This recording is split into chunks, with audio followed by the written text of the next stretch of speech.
In the name of the Father, and of the Son, and of the Holy Spirit. Please be seated. The other day I saw a picture of the Nativity that I hadn't seen before, and I really liked it. It was different from all the rest of them, because what it had Mary lying down on a bed, resting, and next to her on a stool was Joseph holding Jesus, the baby Jesus, sort of dandling him, and looking at his eyes and smiling.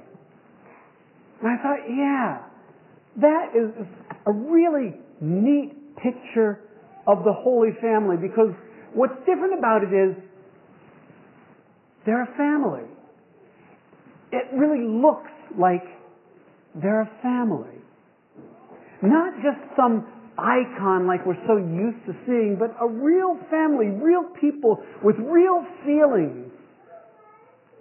The only other picture of the Blessed Virgin Mary I saw that I thought was really sort of expressed real feelings was there's a painting of Mary spanking the baby Jesus who had been naughty. And I thought, well, that's real emotion. But some people might argue with that one as being a favorite. But this one, with Mary resting because she was worn out and Joseph holding the baby, that made me feel like this was a real family. And they were a real family, made up of real people. And that's what we forget a lot. That these are real people who were placed in an extraordinary situation. And really, from the moment that each of them discovered what they were going to be involved in, this is something that they couldn't tell anybody else.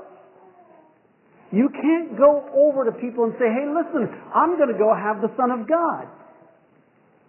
And you can't go to the guys and say, well, listen, my bride, she's going to have a baby. It's not exactly mine, but it's okay because it's God's. You can't say that because nobody will believe you. And so these two people are stuck with each other. Now, the story of the birth of Jesus is amazing on many levels. And each one of them does something truly tremendous. I mean, it is amazing what Mary does. Well, she willingly takes on the excruciatingly difficult task of being Jesus' mother. And Joseph also does something truly tremendous, where he is willing to listen to this voice that says, it's okay. Where he's willing to go against every social norm he's ever been conditioned to follow. And he's willing to swallow his pride of place. That is all truly amazing. But what amazes me the most in this story, in this little family, is that this couple, who had plans, who were planning this future together, and they had it sort of plotted out in their minds, as most of us do, together, they allowed those plans to be upended and their marriage to be changed forever. Each one of them had to change their expectations out of that marriage. Each one of them had to take on challenges that they could not have expected. And each one of them had to look to the other, because they were the only ones who knew. They were the holders of a secret, the holders of a mystery, and it was a mystery that they alone could keep and fulfill. I imagine shortly after each of them got the news, I imagine them sitting in a room looking at each other saying, now what? What do we do now? What amazes me is that they had to look to each other with this incredible mystery, and they together had to agree to embrace it. It would not have worked if just one of them had. It was a mystery for both of them, absolutely. If you're married, you know that marriage all by itself is a mystery. It doesn't matter how long you've been married, it remains baffling and perplexing. You can say the same thing for parenthood too. If you've ever had kids, you know that you are lost at sea 90% of the time. And this is true for every parent, even of the parents of kids who are grown and gone. We don't know what we're doing. It's a mystery. So imagine now that everything you had planned is all upended.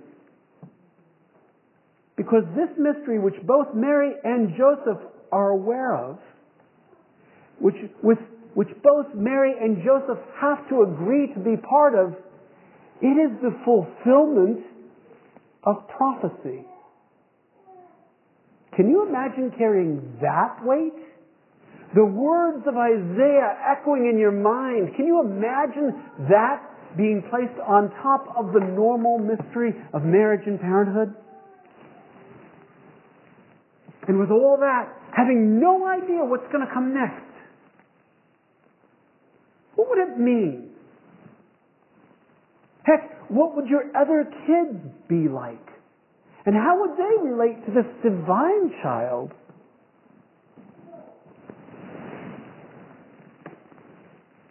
It would require two people working together to both embrace this mystery. And truly, they had to embrace it together because this is a mystery way too big to hold alone. Mary and Joseph, they needed each other. How were they able to support each other with this mystery which they alone held? How could they do that in a time and place when couples were not considered partners? There was a master and a servant. But not now. Not with Mary and Joseph. That wasn't possible. They only had each other. And they could only support each other because they embraced the mystery together.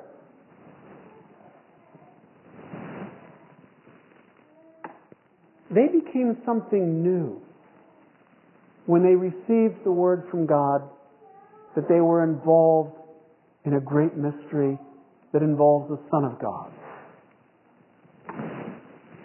Now, last I heard, none of us are Mary or Joseph. Nevertheless, not unlike them, God has regularly worked through us in ways we don't understand. Look at your life, and you will see how God has worked through you, and you may not have even been aware of it at the time. But when we pay attention, when we look, when we stop talking and listen, then we can become aware that, yeah, God has been working through us in mysterious ways. And in those times, when we discover it, we also discover that the mystery really is too big to hold alone. There is none of us that can do what God calls us to do by ourselves. There is none of us that can grasp it on our own. The mystery is too big. And so, like Mary and Joseph, the only way to grasp and to embrace that mystery is to do it together, to support each other. And we do embrace the mystery of God acting in our lives And we can embrace that mystery because we are not alone. Because we do have each other. Now, at the beginning of the service, I reminded you that today is our in-gathering Sunday where we have all the stewardship pledges come in. And it's important to know that stewardship is, yes, about money. But even more, it is about us supporting each other in the mystery of life following Jesus. Because that life following Jesus is a mystery too big to hold alone. We know instinctively that we need each other. We know instinctively that we lose something when we don't have this, us together.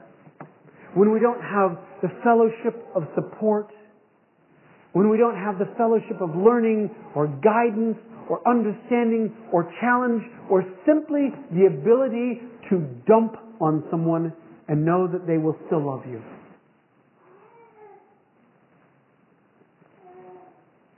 We need this fellowship of worship together. This is our support for the mystery that is God in our lives. We know that we need to eat together and pray together. We know that sometimes we need to comfort each other. In short, we know that we need to come together because life is a huge mystery all by itself.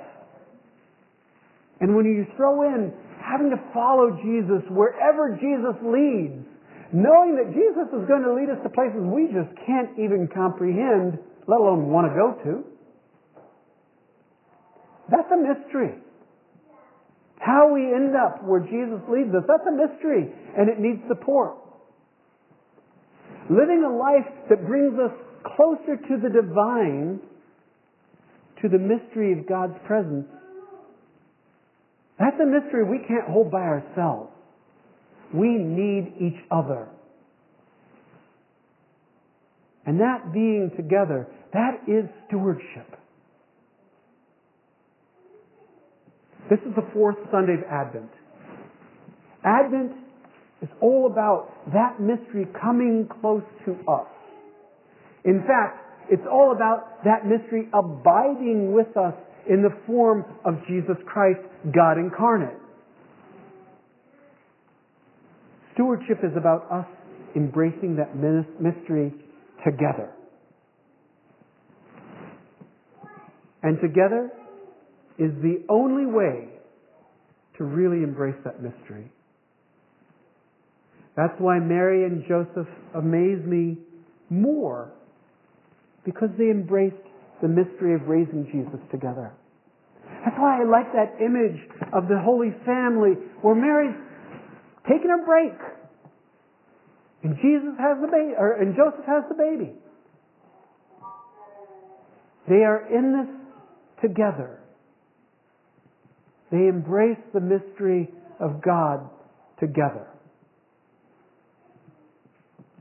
As we prepare for the birth of Christ in our lives, let us also embrace that mystery together. Amen.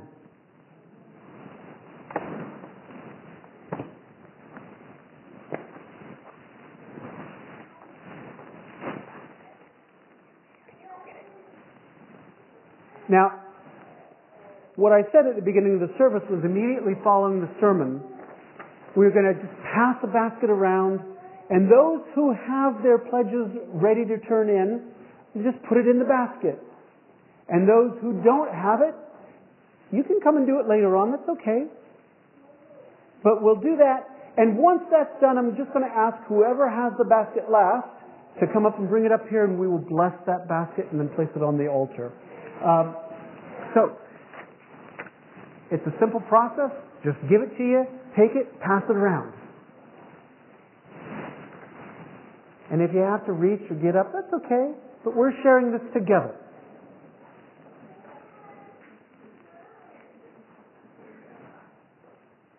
Thank you. I only have one basket like that, so we're just going to have to share. But that's what we're all about today, isn't it?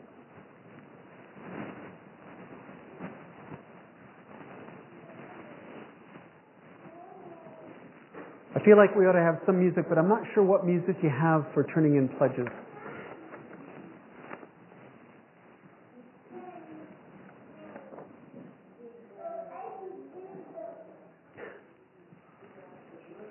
And be sure, just in case, this is not, we'll have the regular offering, so if you have money, don't put money in there. This is just your pledge cards.